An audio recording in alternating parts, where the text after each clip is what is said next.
on. I know we're running a little back on time, so what I suggested was, as the lectures go on, we can go ahead and show the case, but I want to show you what we're going to do. So as you know, our team, you guys know everyone now, this is a 72-year-old male with significant past medical history of hypertension, hyperlipidemia, who basically is an intermittent claudican. Can you show me the slide, guys? Who's basically an intermittent claudican. So he has been treated medically for intermittent claudication. I can't see the slides, guys. Intermittent claudication, and there it is. He has a known inflow disease with external iliac disease that's been stented about 2 years ago. So he was managed medically at that time because of his inflow disease, and they felt that this would improve because of very calcified SFA disease. So you could see that he had failed medical therapy and his ABIs are significant, but just for the sake of time, I'm just going to show you the angiogram. Can we come back to the angiogram? So you can see here that the angiogram shows a very heavily calcified, obviously patent common iliac and arch, a little focal lesion there in the lesion, but we'll balloon that on the way out. But you can see here, you've got a heavily calcified subtotal occlusion of the SFA. Next. And then you could see the distal, again, is occluded there. Next. And with patent popliteal with 3-vessel runoff. I just want to show you the degree of calcium here. Put me on coronary, please. I want to show you the degree of calcium. And I think the reason this wasn't treated in the past was because they were worried about how are we going to treat this kind of prohibitive calcium. Go next. So it was not easy, it was very easy to wire. As you can see, there was a little micro channel. And so therefore we used a glide, 018 glide wire by Terumo, and then we're able to just snake it through the channel, and we're able to push down and change out for an 014 wire. Then we did an intravascular ultrasound, which you're going to find very interesting. Can you show the intravascular ultrasound, please? So you can see the intravascular ultrasound really shows a distinctive ring of calcium that's really adventitial, that's compressing the vessel with very, very little plaque. So the question here is going to be a question of expansion. So what we decided to do, as you can see here, there are areas, again, is all around with little to no plaque. So we just ballooned it, we pre-dilated it with a 4.0 balloon right there. And now we're planning on using a shockwave balloon to go ahead and expand this in order to facilitate supera stent placement.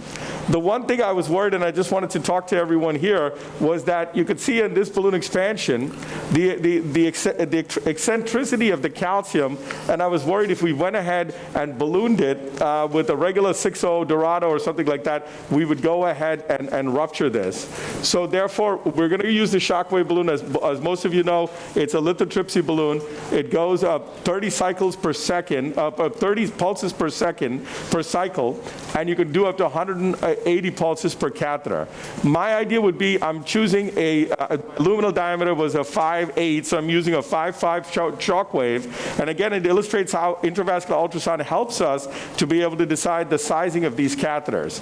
So I'm going to go ahead and use a 5.5 shockwave. I'm going to basically lithoplasty that entire segment, and then my goal here would be to balloon angioplasty with a Dorado, and then deploy a supera stent for the calcium and a Zilver PTX at the ostium.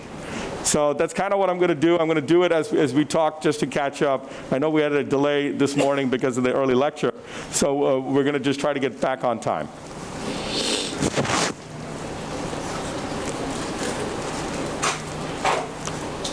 So this is the lithotripsy balloon going in. And I just want to show you one cycle of this balloon. So I'm just going to place it. The center dot is where you're going to have the majority of the what is it called, pulses going. So you have to attach a encephalator to this, and then you have to inflate it up to 4 atmospheres. So at 4 atmospheres, you go ahead, and there's a button here to press. You have to press and hold the button for 30 pulses. So you can see as you're pulsing, it's going to start to expand. So you see that online as it's expanding so nicely, really trying to get us the best lumen possible. The patient may or may not feel certain sensation, but usually they feel nothing. So you can see that tortuous lesion there seems to have expanded pretty well. I'm going to pull it back proximally and go up again with the balloon. So that's 30 seconds. I'm going to ask Dr. Guja to come down. You can go up to 8 atmospheres there if you need to, but I felt that we had good expansion. I'm going to go up here.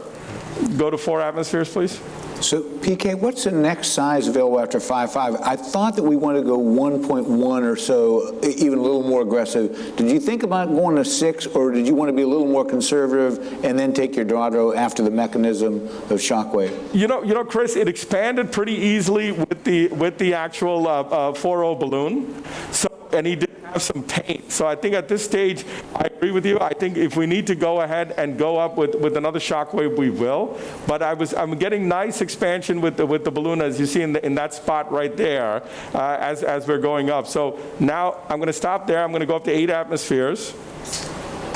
And then I'm going to go up again. I'm going to leave it on here for just another 30 seconds. Okay? Okay, down. It's not, we're going to go back down and do one more pulse. So I think at this stage, Chris, what I'll do is I'll do this offline, and then I'm going to balloon with the Dorado, and I'm going to go a little distal. And if I need to, I'll go ahead and I'll come back with a larger shockwave balloon. Let's go up here, right here. Yep. So the measurement is 5.3, Chris. I'm sorry, I misspoke. Can you show the IVUS, please? So I think you're right. I should have probably gone with a 6 here. So that's good. 4 atmospheres. So now we're going up again. And you can see how the balloon works so nicely. I always worried about this eccentric style of calcium, but you can see at this stage here, the normal or the less calcified aspect of the vessel is not expanding at all, and it seems to be expanding towards the opposite side. So right now we've given exactly 90 pulses almost, and I think the next one will be to go with a 6.0 balloon. Give me a 60100 power cross. I don't have any personal experience with this device at all. Do any of you have personal experience? And if so, does it lead to less dissection? Do you think that this is where does this fit in our armamentarium? And I'm sure some of the audience is like me. I really don't know how best to apply this technology. Yeah, we've done about 22 cases, and I can tell you it does expand very nicely. 4 atmospheres is a great start, going up to 6 atmospheres, less dissections that we have noticed. Interestingly, the application that we're using it now with the registry is we're using it actually after atherectomy in patients with medial calcinosis.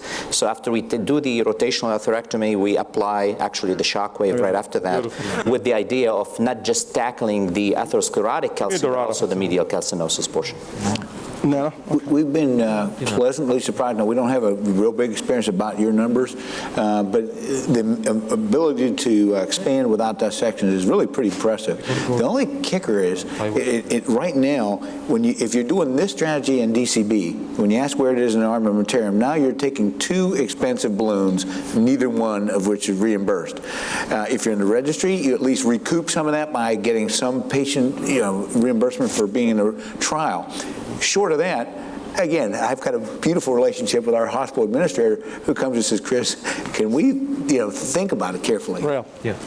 So Mike, those are great thoughts. I just want to tell you, because I do want you guys to go back to the lectures, and we'll finish this up. I am going to go down with you saw the angiogram, how it looked. There was no dissection of note that was significant. I do not believe that a DCB is going to be effective in this. So my plan is to stent this with a Supera distally in the calcified segment and a Zilver PTX in the proximal segment. Not that I don't believe that Zilver will work and will not work in calcified areas, but I believe the Supera clearly in this kind of calcium is the stent of choice. So we're going to balloon this, and then while you guys continue the lecture, we're going to work on the side, and then we'll come back and we'll show you our final result. All right, thanks, PK. Go ahead. Thanks so much for this overview, and we have the opportunity to go back to the cath lab and you see the progress of the last case and the final result. Prakash? Hi, Dr. Bimanino. So as you saw, what we did was after we did the shockwave and the pre-dilatation, you see that we had quite a nice lumen, although it wasn't perfect. So at this stage, we went up with a Dorado balloon, We did a 6.0 Dorado under relatively high pressures, 12 atmospheres. We didn't have to go all the way up. Patient had a little bit of pain, but we were able to get nice expansion of the Dorado all the way up. As you can see here, the ostium, and up here it wasn't much calcified. So at this stage, we went ahead and did a picture after the Dorado, again showing better expansion, and I think the vessel was reasonably prepared for us to put a Supera in, which we went ahead and deployed the Supera. And then approximately, we felt it wasn't very well calcified, so we said we don't need to have a Supera, and I think that having a Zilver PTX in this area would be phenomenal. So we used the 7.0 140 Zilver PTX, which was beautiful. And the ostium, obviously, we never ballooned the ostium. It was spared in this particular lesion. So finally, we post-dilated with the Dorado just to make sure that everything was expanded properly. And then I did an intravascular ultrasound. If you can show the ultrasound, and you can see here just on an IVUS pullback from the beginning, guys, from the bottom, you can see here that it's very well expanded, and you can see the circumferential lumen that we were able to achieve in a patient that has quite calcified disease. So I just want to show the runoff in conclusion. This was a case, as you saw, that they treated the inflow of the iliac, which has minimal restenosis, which we didn't know because with the ultrasound didn't show peak velocities. We'll repeat that. But then here you can see he has 3 vessel runoff to the foot, no embolization, and really no problem. So we were able to achieve this in a very short period of time, and I hope that the audience got to see it on the side. And I believe, pretty much feel that it exemplified what the lectures were really going over in how to deal with these calcified lesions. So I thank you, and thank you very much. Thank you.